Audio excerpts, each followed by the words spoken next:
This project seems almost as recklessly insane as building the National Railway.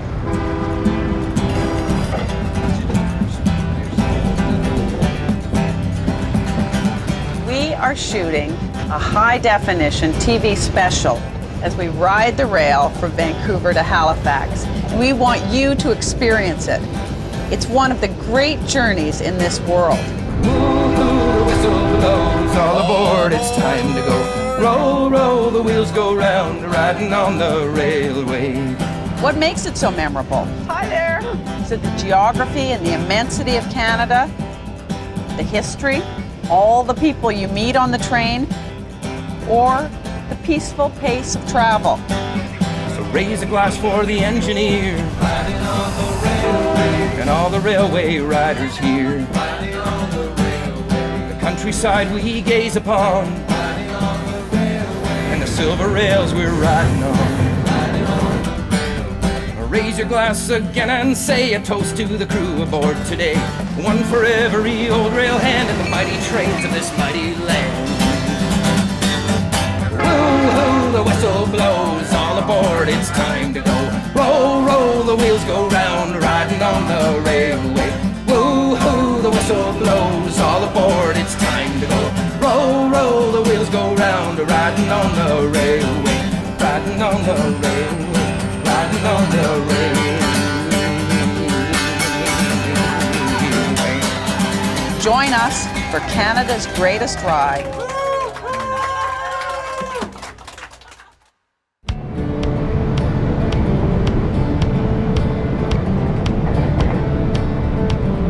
The best part of sleeping on a train, besides being rocked like a baby, is waking up and seeing where you are. As I peered out my window on the second day of my trip across Canada, I thought I'd be in the middle of the Rockies, but we're not there yet. We're in a smaller mountain range in the BC interior. After traveling hundreds of kilometers eastbound overnight, we're not quite as far as we should be this morning.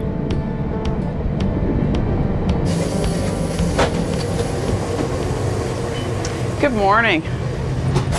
So this is how I started my day. I rolled over in bed and I kind of had half open eyes.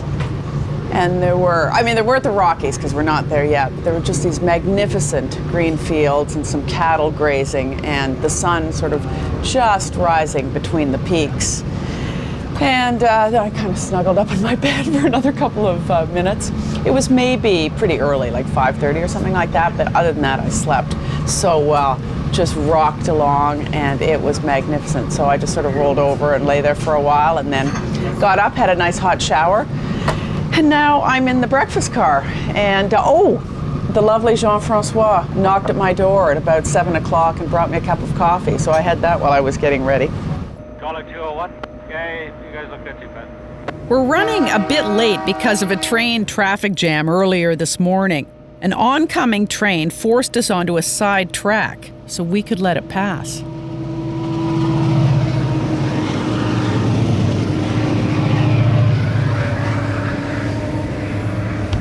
After that, we had to back up, get on the right track, and continue.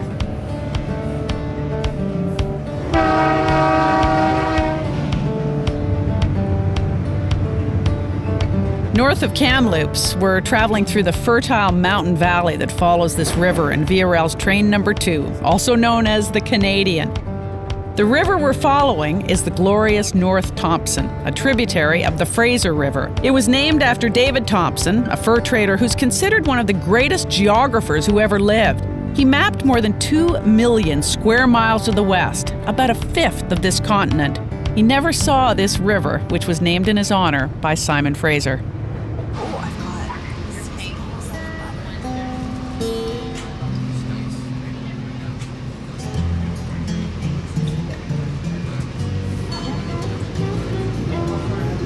Look at the river out there too. Look how beautiful that is.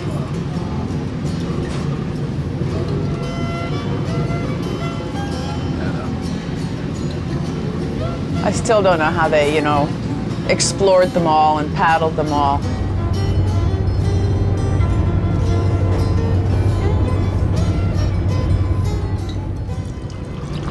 Morning, Dick. Good morning, Valerie. How are you? I'm great. I'm wonderful. Sleep? Yeah, actually, I had a terrific Yeah? sleep. And how's this? You know, the mist rising in the mountains and the Thompson River just behind us. You can see it over in the distance. Wow. Isn't it gorgeous? Gorgeous. Dec Latulip is a service attendant who came to Canada from Laos in 1980. Like many people who work for Via Rail, Dec loves the train. I started in 2000. Yeah, I've been here for 5 years already. Really? It was 5 years yesterday. Really? Yes, I love it. It's a great job, and it's good to meet the people from all overseas. Yeah, well, you're from all over, too. Yeah. For me, this train trip is really more of a personal mission to discover what it is about traveling across Canada by rail that is unique. It's a question with many possible answers, but it definitely has something to do with the role the train has played in our past. I'm reading about the history of the train. I didn't realize they launched this Canadian in 1955. And that was when this whole sort of, this brand was Well, sort let of me tell built. you, I wasn't born that time. You know what, Dec? I was.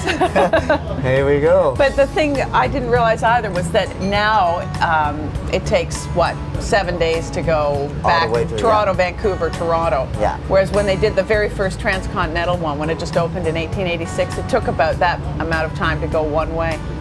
It's amazing. But huh? they must have been, just imagine flipping out how easy it was compared to paddling or riding or, whatever, walking the Lots whole of way changes. to take the train. Yeah, That's great. that's good.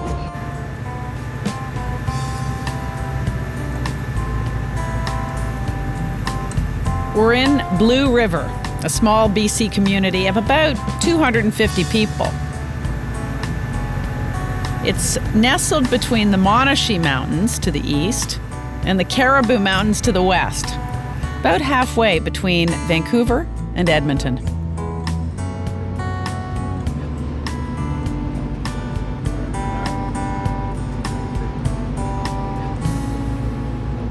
That is great. Blue River Store, David McLaren. It looks kind of all boarded up, but actually that general store is the oldest general store in all of Western Canada, in the little town of Blue River. It says Janie's General Store on the side. And then I'm just keeping my eyes open because up ahead they were just telling me that there's a magnificent sort of log chateau built by a German man, and he charges $15,000 a week per person. Generally, it's Europeans coming over to go heli-skiing in the Monashee Mountains here. Whew. The Monashees are stunning, but they're only one of many mountain ranges in BC and Alberta. The most spectacular is yet to come. That's clear to stop to Blue River West for number 2 out.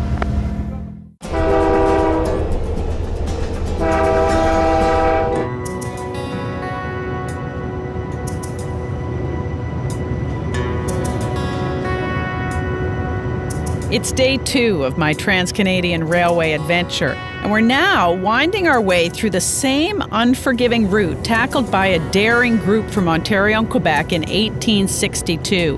They were called the Overlanders, and they were looking for gold in the BC interior. To get there, they took an unexplored overland route through the mountains. Some turned back, some died trying, but most of the Overlanders made it and became important pioneers in BC's development. So where are we now on the map? We're coming up to a beautiful waterfall, it's called Pyramid Falls. It will be on the right-hand side of the train. As a matter of fact, we're slowing down now, so we should be approaching this beautiful waterfalls in approximately 1 mile. Yeah. Okay. Chris Haynes is the activity coordinator who loves to share his knowledge of the mountains. Next down is Valemount. I see. Okay. And these are the Caribou Mountains? That's correct, yeah. We're on the Caribou Mountain Ranges, and when we get to the town of Valemount, this will be the start of the Canadian Rockies, right here in Valemount. Very well, you know what?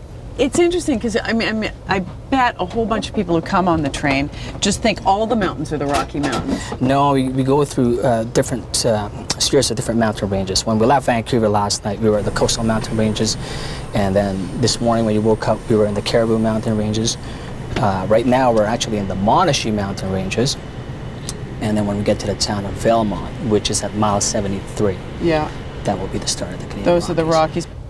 So what are the things that most of the tourists want to know about the mountains here and what they're seeing? The name of the mountains, at the elevation, they want to know why the name was mountain. Gentlemen, your attention, please. Good morning. If you look on the right side of the train, you can view... Okay, here it is, the beautiful waterfalls. So have your cameras ready, folks. Okay. Pyramid Falls. Thank you. Cool.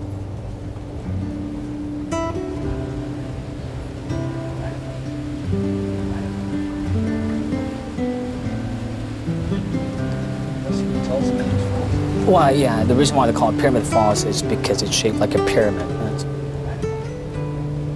The falls are set in a provincial park that bears their name. They're about 300 feet high, or 90 meters, and they are completely frozen in the wintertime.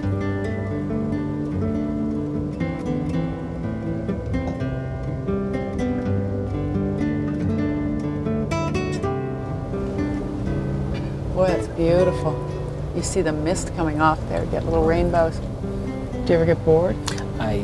No, I don't. No, I don't. Honestly, no, I don't. It's beautiful. When I fly, I put on my headphones and bury myself in a book or a magazine as if in a trance, and I rarely talk to anyone, even the person sitting right next to me. But it's the opposite on a train. People want to talk and share their stories and observations, especially about the country we're traveling through. I mean, I've traveled Canada endlessly since I was a kid, and I'm in love with Canada. And when I look out the window, I'm in love with everything I see. It's absolutely beautiful. Now, I think what we're entering right now is this place called Belmont. And it's a bit cloudy, but one of the mountains I think that's right there that we should be able to see in a sec is Mount Terry Fox. And I know, obviously to all Canadians, like he's one of the greatest Canadians, but to you, I mean, you've written a song about him. Yeah, well, Terry Fox is really my hero. I mean, I don't know any other way to put it. And well, I was 11 years old, and I was watching that journey really closely. And when he got to Ontario, my family had been camping out west, out here actually, and we came back through Sault Ste. Marie, and somewhere south of Sault Ste. Marie, we saw the police cars coming up Highway 17, and then there was a big Winnebago that would travel with them at that time. And we stopped and pulled over and watched Terry Fox run by. And I actually have a photograph that I took of him at that moment. It's the oldest photograph I've taken that I still have. And he's dead center of the highway, and he's literally running down the yellow line. And I always saw that his eyes were on the coast. He was trying to get home. Your name was stained on the rock cuts by 1,000 helping hands. Nothing ever turned out like you planned. But you ran your race in the hot gray dust and the cold Canadian rain. 26 miles a day to get back home again. To get back home again. Get back home.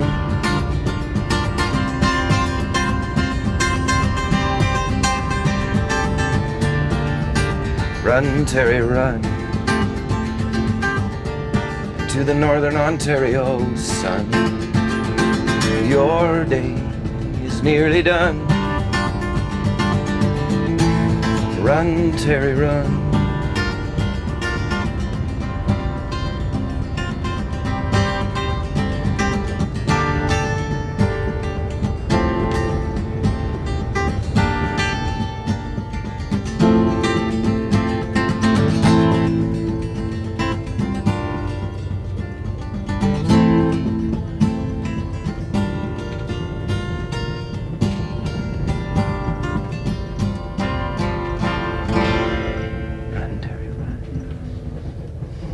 Makes me cry. Yeah, it kind of makes me cry too. You'd think after 25 years that people could maybe talk about Terry Fox without crying, eh?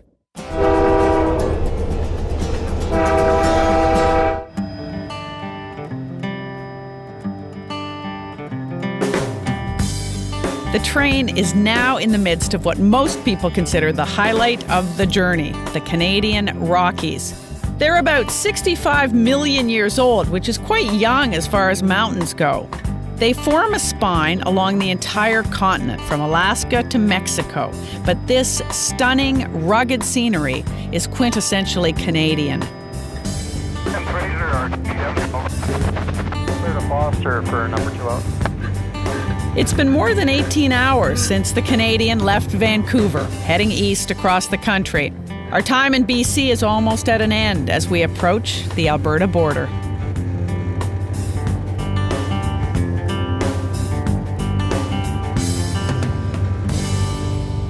So this is a really popular little spot because this is where everyone gets the glimpse of Mount Robson, although I've been told by Chris that maybe 14 days a year it's completely clear, you can see it. It's the highest mountain in the Rockies, almost 13,000 feet, although not the highest mountain in all of Canada, which is Logan up in the Yukon.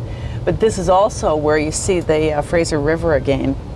It originates not far from here, and then heads up to Prince George and then down to Vancouver. And Simon Fraser in 1808 was the guy who followed it down with a bunch of voyageurs and native guides. They considered that 520-mile journey down, especially through the Fraser Canyon and stuff like that, just one of the most daring adventures and explorations in Canada. Bear right in front of us here, he's on the right-hand side right now. He's in the middle, and he's off the track. So what we're going to see pretty soon, apart from a little black bear that apparently just ran in front of the tracks, is the Continental Divide, which is, you know, where in this great country the rivers either flow east or west. Hey, we're just going into a tunnel. How cool is that? I think they had too many avalanches. Woo.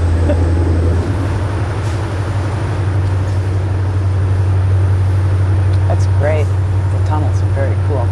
But what we'll be seeing shortly is we'll pass through the Continental Divide, which is the great watershed. Rivers flow east, rivers flow west, and we'll be entering Alberta, which, you know, obviously having a big year, centennial year in Alberta, 100 years since they joined Confederation. I think the official date's September 1st, 1905 that they joined. This magnificent province with these phenomenal natural resources and parks and World Heritage sites and all those things.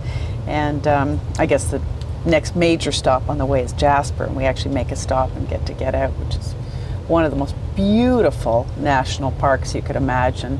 Some gorgeous mountains like Mount Edith Cavell and that very famous Maligne Lake with Spirit Island in it. It's probably one of the most photographed, that and Lake Louise in all of the Canadian Rockies. So we'll be stopping there and getting out and having a look around.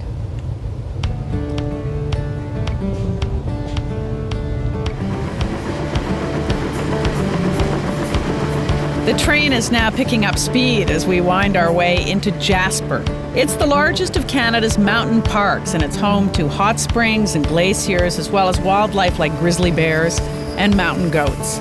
You can drive into the park on the highway, or you can ride the rails and get a completely different point of view. SF train 2, John. Can you give me an estimate of how long before Jasper now? Figure about 15 minutes out. Thank you. The town of Jasper is in the center of Jasper National Park, which itself sits on the Alberta side of the Rockies.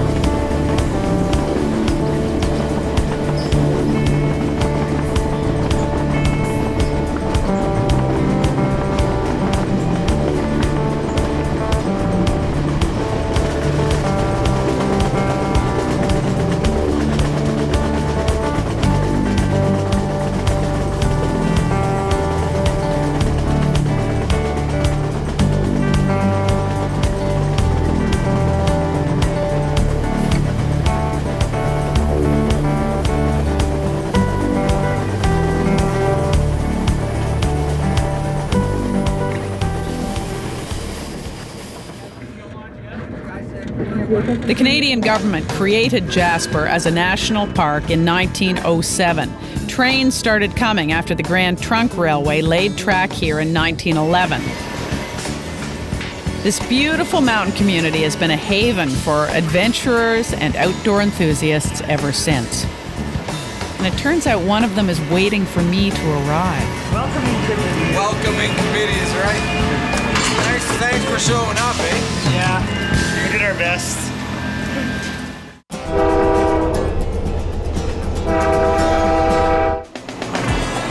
Yeah, I'm good. Thank you.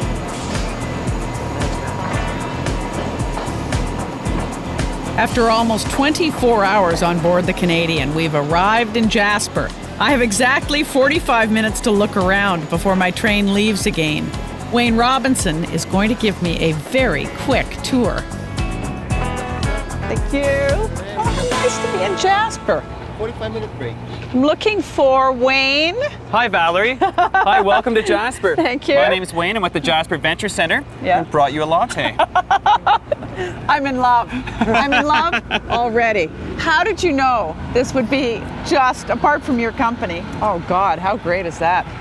So I've got a really short amount of time. Absolutely. What is the thing that you would show me in Jasper that you totally love the most, or that it sort of kind of defines why it is you moved here from the east? Well, if you're in Jasper, you've got to be here for nature. So absolutely, why don't we head up to Pyramid Lake? So where are you from? Originally, Yeah. I'm from Ontario. Yeah, where? Have you ever heard of Tobermory? Oh yeah, I used to live in Tobermory, and I'm originally from a small town called Listowel. Really? Yeah, very And when small did town. you come to Jasper? I moved to Jasper 3 years ago, and prior to that, I lived in Calgary for a little while. So, great spot though. You can't beat Jasper. What's it like living here in this little, in the middle of a national park? Well, you have the biggest backyard in the world, that's for sure. It really is such a privilege to be able to live in a national park. But it's a slower pace of life, that's for sure. And I think that's what really appeals to me the most. The town of Jasper has managed to maintain its charm as a small mountain community despite being in the center of a celebrated national park. Before the 1930s, you couldn't drive to the park. You had to walk in or ride a horse or a train. Even today, most of the park is off limits to automobiles. We're getting our first street lights. Yeah. Come on, that sounds like, corner gas. Was there a big referendum on that? No, but I don't really know how the public feels about that. It's, change is not something that Jasper likes to see very often. We like to stay just the way we are, just a small mountain town. Well, Jasper is a bit more out of the way. Banff is so close to Calgary. That's right. And Whistler's so close to Vancouver. Quite a bit of our tourism in the summer even is just from the province of Alberta. It's kind of nice. People come here to discover their own backyard, so to speak. Well, this is like a UNESCO World Heritage Site. This is one of the most spectacular areas in the country. Spectacular and enormous. Jasper National Park is 10,878 square kilometers, which is bigger than the Netherlands. Now this is a beautiful lake. This is Pyramid Lake. Wayne's choice is ideal. The park is famous for its mountains and lakes. This perfect place is just 6 minutes from the train station. It's a great place to canoe or fish, and it's surrounded by a network of trails. Yeah, this Be beach. nice for a picnic. This beach was actually created by the rail workers. Really? And, yeah, they trucked in all this sand from the west coast and made this lovely beach for the benefit of the Jasper residents. How did so where on the west coast did it come from? I'm not sure exactly where it was, but apparently it was a train car full, and they somehow got it up here, and this is the result. So this is the Jasper Beach? It is. It is. It's where, oh look, someone's been building a sandcastle. Isn't that great? Oh, this is nice. It's a great spot. First thing in the morning, the water's like glass here. Wow, look at Pyramid Mountain. And there's even some fish starting to rise as well. Yeah, I see. What kind are in here? Trout? Yes, lake trout and rainbow trout. It's nice. And look, so they're walking and it's warm enough to just play. Yeah, one of the few spots here in town where you can actually get into the water and enjoy it. Many of the lakes in Jasper are fed by glaciers, which gives them that incredible aquamarine color. But this lake is fed by melting snow, which means it's actually warmer. Every once in a while you'll see some beavers in the lake as well, some moose as well. And in the winter when this is frozen over, last year especially, it was a hot spot for wolves. Yeah, lots of wolves, and they even had a few kills on the other side. And so it was kind of nice. We were able to see what they were eating and how well they were doing. Yeah, it's not too cold. You can see that it would be really nice. It's going to warm up. Oh, it's clear as can be. Oh, it's beautiful. God's country. Absolutely. I'm really grateful to be able to breathe in the wonderful mountain air of Jasper, but unfortunately I've got to get going. The train is scheduled to leave in a few minutes, with or without me. Do you have a watch? I bet it's time to go. Probably. Yeah. Boo-hoo. Even still, it may sound strange, but I've only been away from the train a short time, and I'm already sort of missing it. Have you ever taken that train, the Canadian, across the country and through the mountains? Sadly, no, I haven't. Oh, honey, you have to. It's magnificent. Oh, I can imagine. It's just such a pleasure. It's so much fun to go to sleep and wake up and open your eyes and see the mountains, or wonder which province or where you are next, or what the geography is going to look like. And it's wonderful. And the people on board, I find, are just so keen and so committed to their jobs. They seem to love it so much. Well, I gather they're boarding the train right now, so this may make an even more interesting adventure. I may have to get you to chase the train all the way to Edmonton. I know we'll make it. Not be so worried. They wouldn't leave without us, would they? No, of course not. No. It's the final boarding call. I'm coming, Jean-François. Merci beaucoup. Thank you very much. It was wonderful to see a bit more of Jasper. Obviously not nearly enough. Thank you so much, Wayne. Right. Bye-bye. I'm coming. You're coming. I'm coming. Hey, Jean-François, I made it. Thank you very much. Once again, ladies and gentlemen, this is your final call for reboarding train number 2 to Canadian. Ladies and gentlemen, all aboard!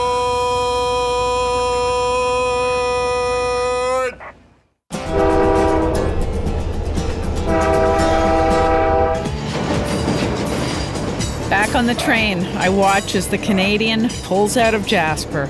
Being able to see places like this makes the Trans-Canadian rail journey so extraordinary. But trains move forward, and there's always the expectation of what comes next as we continue eastbound across the country to Halifax. Renee 416 here, we got to back up at track 9. I guess they're not going to let us out here. We're sticking out. There's trains westbound coming.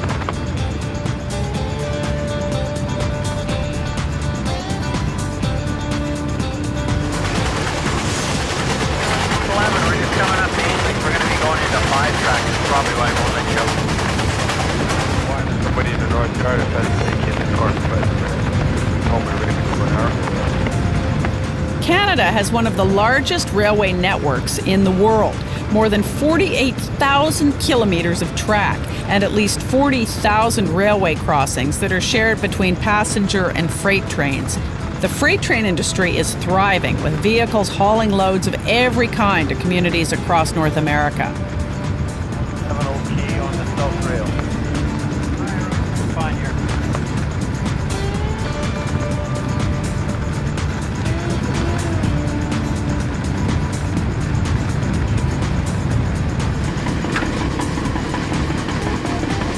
As the train leaves the majestic mountains behind, the land begins to level out. We're heading toward Hinton, Alberta, and what people on the prairies call Big Sky Country. I'll look at that and take the opportunity to visit a special part of the train. I'm going to get the service manager, Chris Hardy, who has promised to take me down to the park car. Now, this is the signature Canadian car. The place to be on the train. But it's a long way back, eh? All right, let's go. How long will it take? 10 minutes? Oh, we should be able to do it in less than that, Valerie. All right.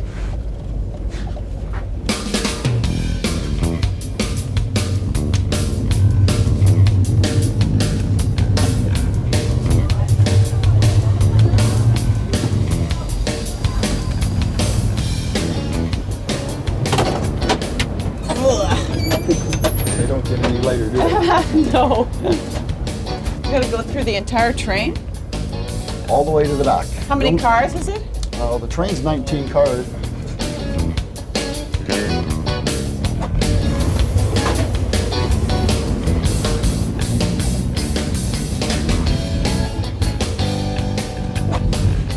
I like to say I walked to Vancouver and back. Yeah, I bet you have.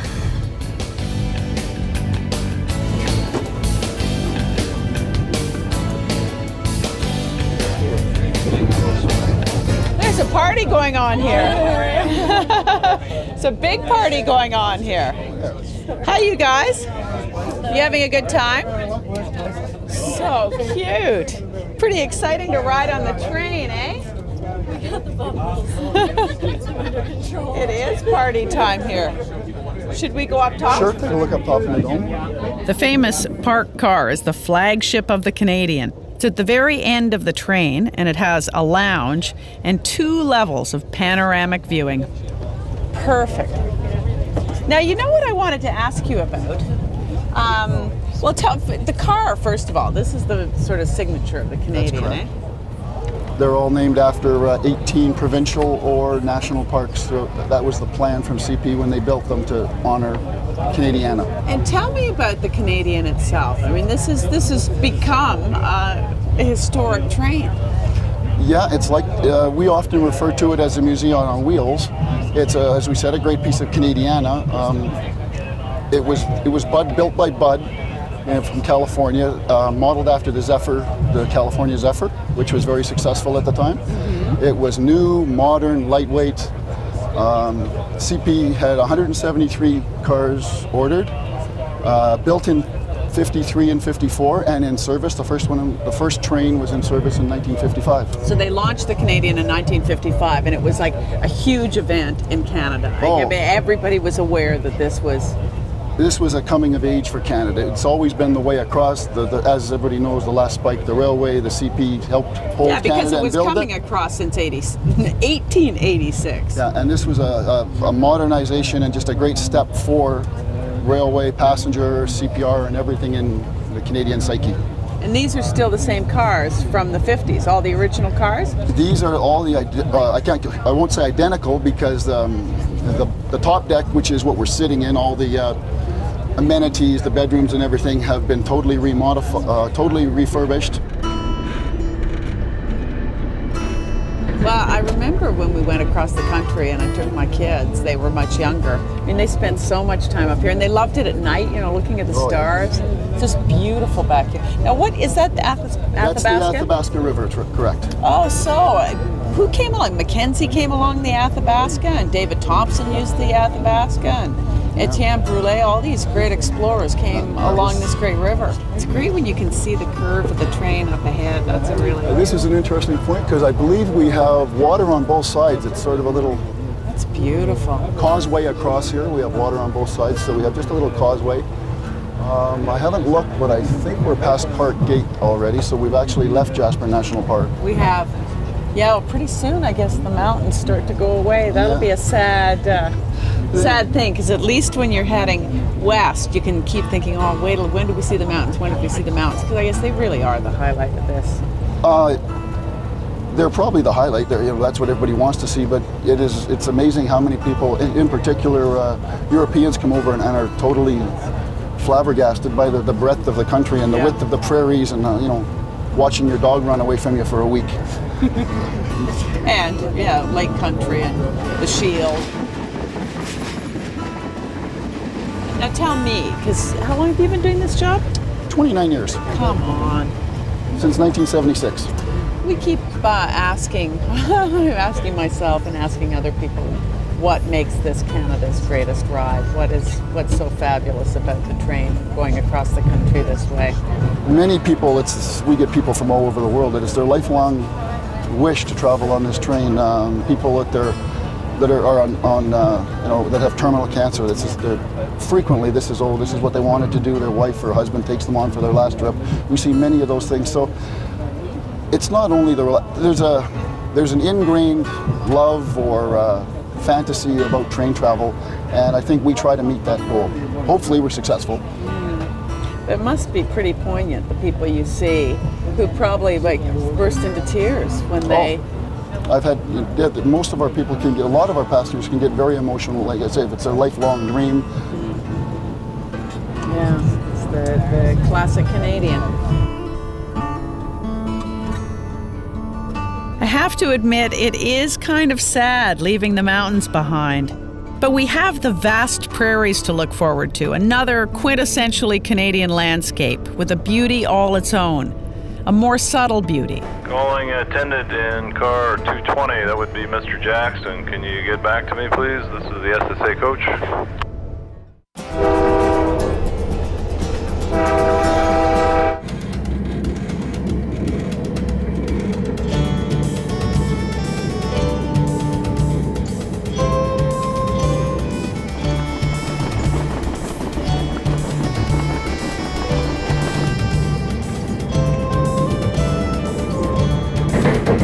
One of the challenges of this cross-Canada train ride is to find out what makes it unbeatable. The geography, the history, the relaxed pace, the service, the people you meet, or all of them. Dennis Alvis is the longest serving via rail person on this train. How many years? 33. 33 years. That's right. How did that happen? Well, it started a long time ago. I came from Jamaica in 1970. I worked at a hotel down there called Morgan's Harbour. Then I came here and just got the job through the Workman Board of Canada. Why'd you stay so long? British Columbia is a lot like Jamaica. I've never heard anyone say that before. But honestly, because you see Jamaica is in a basin, it's surrounded by mountains. And BC, as you know, it's surrounded by mountains too. There's a lot of mountain. You have to look down into the city all the time. So it reminds me so much of Jamaica. Plus we get our 4 seasons, eh? Not 2 seasons. Did you say A? A. Yeah. Well, you know, I've been living in Canada now for like 35 years. So you're going to get the Jamaican accent and you're going to get a little of the Canadian accent because you can't get away from it. Irene, eh? That's funny. But you've got to love the train, eh? Well, I love it because it's a way of life. Being on here, to me, is not work. I've never called it work because you're meeting a lot of nice people who are in here to have a good time. So it's not a 9-to-5 job. It's a way of life. And if you love people, then this is the way of life to it. What part of the ride do you like best? The evening part. Because at the evening time we come like to the dome car here and we'll do a little singing with the passengers and they like to sing. I get them going, sing Deo and Matilda and stuff like that. You know? Now, because you sang in Jamaica. Oh yes. Professionally. I was with a band in Jamaica called The New Breed. And then I joined a band called the Hippie Boys. And the Hippie Boys had Carlton Barrett and Aston Barrett. Those were the drummer and the bass player for the Wailers, Bob Marley and the Wailers. And after I left Jamaica, then they become the full Wailer. But yep, that's where I started out. As a matter of fact, I came up here to Canada. One of the reasons was to go to the Ed Sullivan show. Come on, you were supposed to be on it or just go see it? No, I was invited to be on it. To sing reggae or what? No, at the time to sing calypso. Calypso was it then? At the time, yeah, because that was the Harry Belafonte time. Yeah.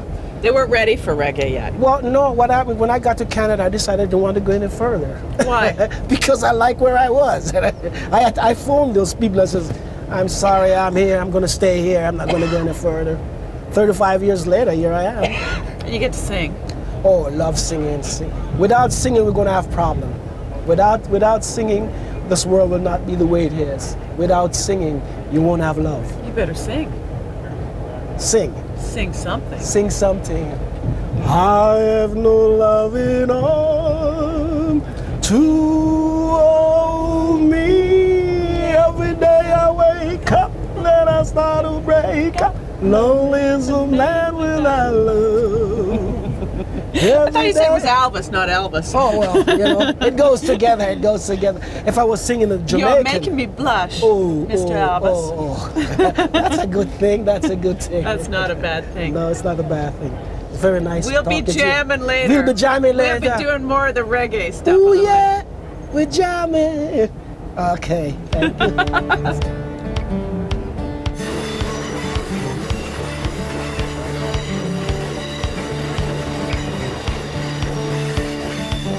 More than 24 hours after leaving Vancouver, the Edmonton station is now in sight. Edmonton is only a brief stop, but it's an important one for taking on passengers, fuel, and water.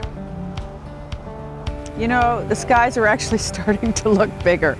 We're having a brief stop in Edmonton, capital of Alberta, and the gateway to the north. A great city. This is the train station and the municipal airport combined, so it's not exactly the most scenic part of town. The part I love is all the part along the North Saskatchewan River, which is so beautiful. I love the McDonald Hotel here. The legislature is gorgeous. Really attractive city, and of course in Strathcona it's kind of hopping, and the Fringe Fest will be on. Lots of things happening here in the summer.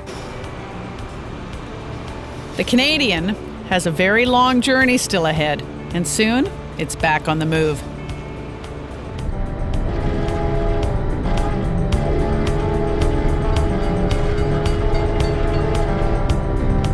As we head east across the prairies, I spent some time with the person who's responsible for my compartment, my own little sanctuary.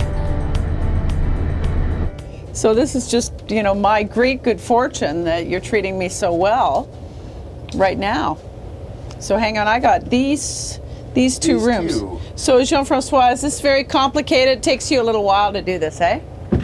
Well, what we did is we have, in reality, 2 double bedrooms with an open partition wall in the middle. And what we'll do is we will only draw back the bottom beds and put an extension in the middle. And we have some custom-made equipment that will turn the 2 single bed into almost a king-size That's so bed. good. How long does it take to do this room? Because this one is has a little more equipment involved. It normally takes an attendant anywhere between 20 and 30 minutes to do the complete turnover. While Jean-Francois transforms my room, I'm off to the park car for an impromptu concert, joined by a few of my fellow travelers and some of the staff. And I roll, I roll, I roll, roll away. Roll, roll, roll away, roll away. And I roll, I roll, I roll, roll away. Roll, roll, roll away, roll away. And I roll, I roll, I roll, roll away.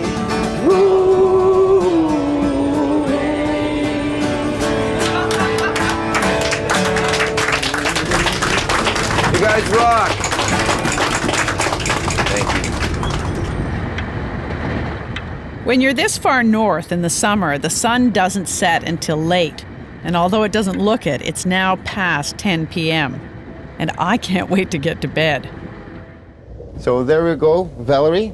This is our finished setup for the Romance by Rail nighttime service.